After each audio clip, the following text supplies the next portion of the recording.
Je suis Aurélie et je représente Thomas aussi et Lorient Agglo en même temps. Il y a quelques encore représentants de la collectivité ici dans la salle aujourd'hui. Thomas a introduit quelques éléments là, de ses travaux hier en introduction. Donc en fait, l'exercice que je voulais faire, c'était en un petit marathon de 10-12 minutes, de vous présenter deux cas de réalisation et d'usage finalement de la télédétection satellite, donc de l'exploitation d'images satellites, et en l'occurrence Pléiade, là, donc des données qui sont accessibles gratuitement aux institutionnels par le dispositif Dynamis, qui est une composante de Dataterra. Et donc c'est des travaux qui ont été réalisés pour le compte de deux clients, une collectivité, Lorient Agglo, pour la réalisation d'une cartographie du patrimoine naturel, donc à la fois des habitats marins et terrestres, et à l'échelle de l'agglomération de Lorient, comme l'introduisait Thomas hier. Et d'autres travaux qui se sont finis en fin d'année 2023 pour le compte de l'OFB, pour la mise à jour de la carto des herbiers de Zoster, donc qui est une vraie composante, en l'occurrence pour Natura 2000 et la DCE. Il y a cet indicateur phanérogame marine et notamment de qualification de l'enveloppe surfacique et des taux de recouvrement des herbiers de plantes aquatiques.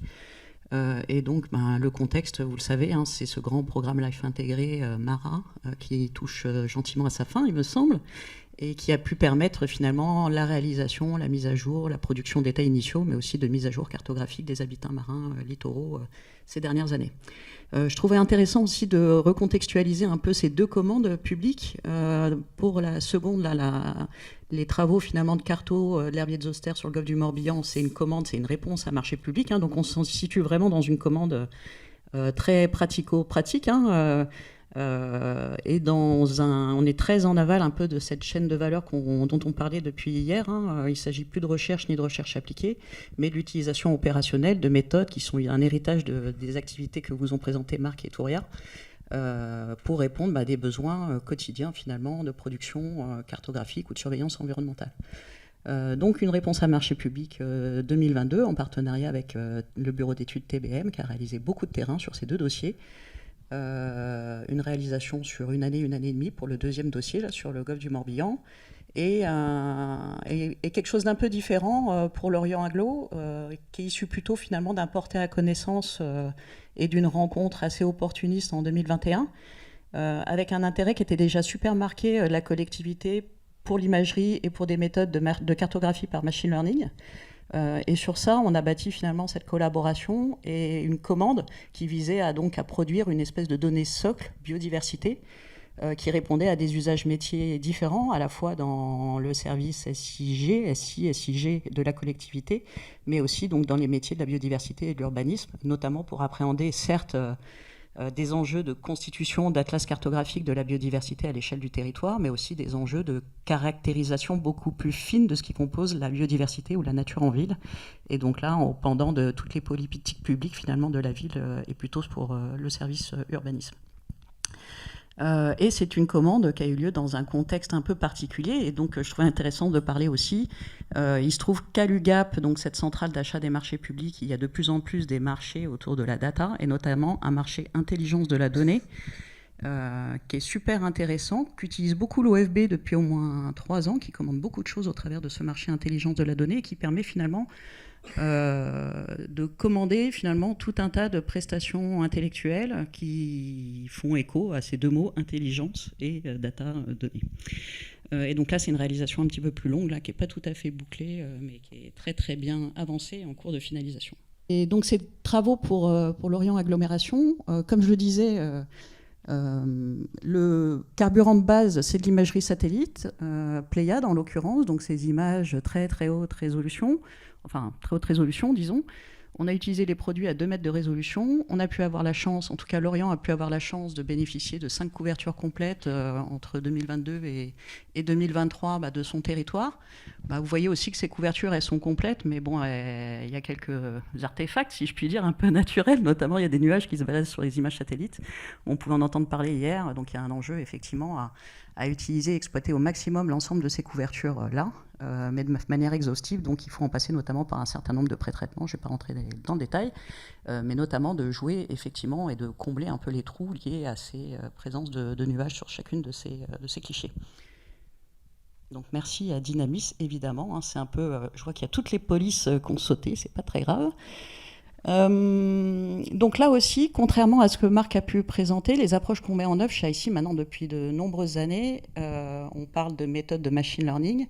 Donc on apprend finalement à une machine, à un cœur de calcul, à modéliser, à cartographier par le biais de modèles statistiques qui sont, on n'en parlait pas réellement, mais en l'occurrence, nous, on aime beaucoup utiliser les random forests, les forêts aléatoires, qui sont plutôt super performantes.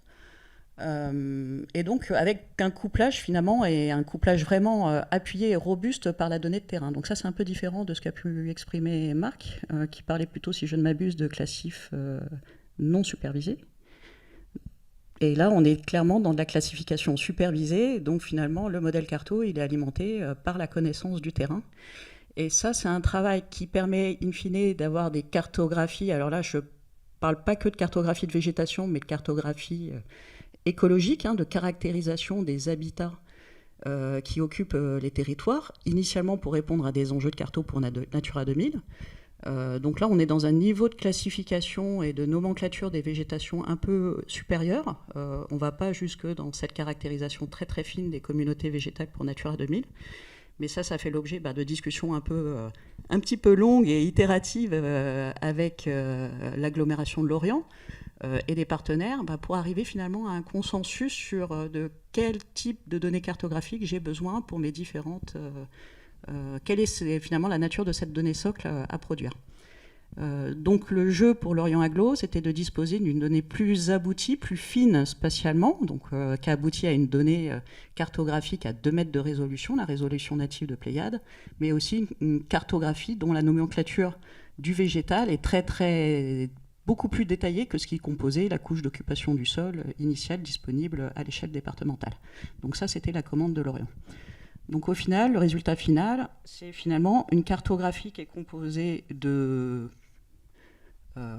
2 types de nomenclature, un espèce de niveau 2, si je puis dire, comme Marc a présenté, qui est ce niveau regroupé, une cartographie d'enjeux végétation, d'enjeux biodiversité à 22 classes, et une cartographie beaucoup plus avancée, comme au milieu, qui est composée cette fois-ci de 65 unités typologiques, et donc qui caractérise finalement plus finement ce qui compose les grands groupements de végétation dans les différentes classes plus classiques d'occupation du sol sur le territoire de l'agglomération.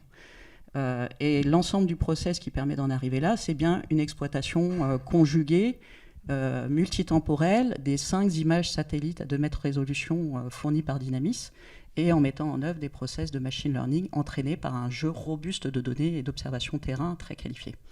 Donc c'est comme le suggérait Thomas hier, c'est un effort quand même super important qui a été réalisé à la fois sur le terrain pour constituer ce dataset, cette base de données d'apprentissage experte, et à la fois un effort d'itération dans le process de cartographie. Ça ne s'est pas fait en une fois en claquant ou en appuyant sur un bouton un soir et en récupérant le résultat le lendemain matin, mais ça fait l'objet de discussions qui nous ont finalement amené pendant 2 ans et demi, il me semble, finalement à converger vers la nomenclature cartographique attendue pour répondre aux différents enjeux métiers dont il était question, et avec un degré de précision cartographique qui soit satisfaisant et une approche robuste au plus possible. Alors là, je saute sur le deuxième use case sans transition. C'est le même genre d'approche finalement qui a été mise en œuvre sur le golfe du Morbihan en 2022-2023, mais cette fois-ci avec une série temporelle Pléiades beaucoup plus réduite, de seulement 2 dates. Là, il y avait d'autres enjeux, hein, c'était de disposer d'images satellites Pléiades à basse mer ou à très basse mer de Vivo, hein, donc c'est toujours un petit challenge d'avoir des images par des coef effectivement de 90, 95, 100, qui permettent de cartographier au plus loin l'estran, finalement. Mais ça a été chose faite. Il y avait une image d'archive qui existait de février 21 qui était super belle, et puis l'OFB a fait acquérir via Dynamis une image à l'été 2022 qui marchait bien. Et là aussi, le partenaire terrain incontournable, c'était TBM, qui est localisé d'ailleurs sur ce golfe du Morbihan, à Auray, Et donc l'approche qui a été mise en œuvre, c'est assez similaire à ce qui est mis en œuvre, mais de manière cette fois-ci un peu plus simple, sur le golfe du Morbihan, pour arriver à une cartographie relativement exhaustive de l'herbier de zoster intertidal, la zoster naine, si je puis dire, de manière dominante, et de cet herbier subtidal composé par la zoster marina. Un peu d'acquisition drone aussi, qu'on a utilisé finalement là aussi comme pour compléter finalement la base de données d'apprentissage d'entrée au modèle cartographie. Donc notamment dans les secteurs qui n'ont pas pu être prospectés à pied par TBM, ils ont fait voler sur quelques basses mers un drone, et de ça on a été piocher finalement un peu des stations ou des parcelles d'entraînement pour compléter notre dataset d'apprentissage. Alors c'est des résultats dont vous avez certainement vachement l'habitude. Enfin, Tauria, elle doit être saturée de ce genre de cartographie. Mais pour dire aussi que ces approches-là, elles sont maintenant extrêmement bien référencées par Ifremer, par l'OFB. Ça a pris un peu de temps, mais c'est devenu vraiment une approche qui est attendue, voire parfois plébiscitée, pour la production de cartographie d'habitats marins littoraux. Et en l'occurrence, c'est vrai que chez nous, ça fait longtemps, un peu à l'image de Marc High Tech Imaging, qu'on met ça en œuvre depuis une bonne quinzaine d'années en tout cas. Et donc, ces approches-là, elles permettent de réaliser ces cartographies un peu d'ensemble qui se veulent exhaustives, à haute résolution, très haute résolution, à 2 mètres. Elles pourraient être produites à 50 cm aussi, en utilisant le Pléiade fusionné à 50 cm. Nous, on n'aime pas trop ça, mais parfois, ça nous arrive de le faire. On voit qu'on arrive finalement à des cartes qui caractérisent la caractérisation des habitats benthiques sur l'intertidal, donc avec sa discrimination. Alors là, pour casser la fin du suspense, effectivement, la zoster marine, elle n'est pas cartographiée à partir d'images satellites à basse mer, mais c'est en tout cas la cartographie complète, notamment avec les prospections acoustiques ou par caméra que TBM a pu réaliser par bateau, qui a permis cette carto subtidale, en tout cas de la zoster marine. Et de la même façon, vous retrouvez, comme effectivement Tauria et Marc ont pu montrer, ces matrices de confusion en bas à gauche, qui permettent finalement de regarder un petit peu le niveau de séparabilité et de juste cartographie des différentes classes d'habitat. Donc en général, quand on s'y prend bien avec ces approches multitemporelles, machine learning, et avec des bons jeux de données d'entraînement sur le terrain fiable, on arrive avec des données de précision cartographique super intéressants, qui peuvent être de l'ordre de 85 ou 90%. De la même façon, très classique, l'attendu, c'est de produire des taux de recouvrement dans les 3 classes DCE attendues, et de plus en plus, c'est de produire aussi un peu de la métadata sur les niveaux de confiance de ces productions cartographiques. Et c'est ce qui a été également réalisé ici pour l'OFB sur le golfe du Morbihan. En guise de conclusion, merci. Au fil des années, on a tous gagné en maturité finalement pour la mise en œuvre et la réalisation de cartographie environnementale comme ça, que ce soit sur le milieu marin littoral ou sur le milieu terrestre aujourd'hui pour de la carto d'enjeux biodiversité terrestre ou d'enjeux de biodiversité en ville. Malgré tout, ça reste des projets qui sont assez complexes, et le cas de l'Orient est un bon exemple en l'occurrence. Mais qui sont vachement liés finalement au saut d'échelle. Travailler à petite échelle, je dirais à 100 km², pour nous c'est un peu la petite échelle. Nos méthodos, elles ont été prototypées pour répondre à des enjeux Natura 2000, donc de carto de sites Natura 2000 de l'ordre de 50 à 100 km². Ça, c'était facilement réalisable. De passer à 1000 km², c'est déjà un enjeu. C'est un peu la taille finalement du territoire de l'agglo de Lorient. Et le next step, l'autre enjeu, c'est un peu le grand saut. Et c'est un peu le grand saut dans l'inconnu aussi, parce que c'est de passer à des enjeux de caractérisation à l'échelle régionale ou nationale, mais sans perdre ce qui fait la valeur de ce genre d'outils, ces approches de télédeck satellite. C'est-à-dire qu'elles sont attendues maintenant pour de la caractérisation écologique. On n'est pas juste à colorier sur une carte ce qui caractérise le végétal, présence-absence de végétation. On veut mettre des étiquettes, un nom sur les communautés végétales qui composent notre biodiversité littorale ou terrestre.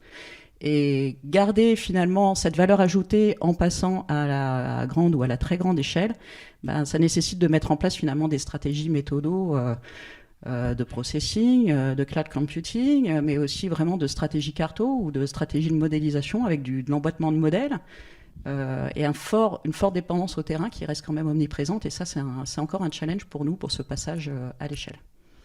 Et donc, c'est mes derniers mots. Juste pour dire aussi qu'il y a un nouveau programme qui démarre, financé par l'Agence spatiale européenne, sur le sujet du carbone bleu, Et donc là, je trouve que c'est un dispositif qui est intéressant, dont il va falloir peut-être trouver des synergies, hein. C'est un programme qui va aller très très vite sur 2 ans, mais avec une grande ambition de l'ESA de prototyper des produits carto pour répondre aux enjeux de caractérisation du stockage carbone des écosystèmes marins littoraux.